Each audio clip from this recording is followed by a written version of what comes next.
Umpisahan natin ang ating balitaan, mga idol. Provincial rate, balak wakasan ng grupo ng manggagawa sa Kongreso. Detalye ng balitang lokal niyan, pakinggan natin. Alamin natin sa video report ni Idol Matthew Pacheco. 104.7 IFM Report.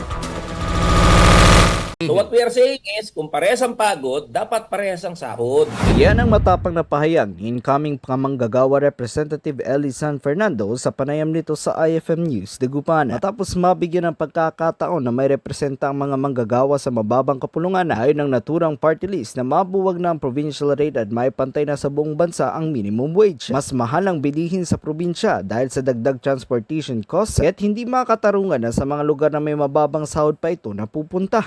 Totoo na mas mahal ang mga pangunahing bilihin at serbisyo sa probinsya dahil merong added transportation cost Halos karamihan ng mga produkto ay inaangkat natin at binabagsak sa Manila.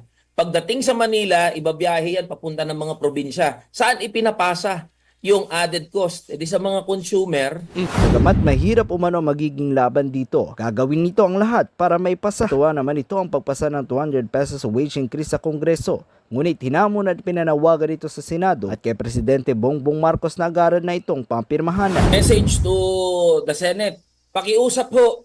Pag-usapan nyo na, paggulungin nyo na itong sa Bicameral Conference Committee para ho maipasa na kagyat itong legislated wage increase. Hindi na ho dapat pagdebatehan ang kahirapang dinaranas ng mga manggagawa at ordinaryong Pilipino. To our President, Bongbong Marcos, this is a challenge from the workers. Sabi mo, pagkatapos ng 2025 elections, kailangan nating makinig sa taong bayan, sa mamamayan, sa mga manggagawa. This is a challenge to you, Mr. President.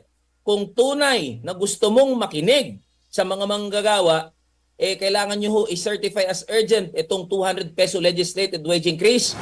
Kasama mo mula rito sa IFM Dagupan, ito si Idol Matthew Pacheco. Tatak IFM. IFM News. IFM News. IFM News.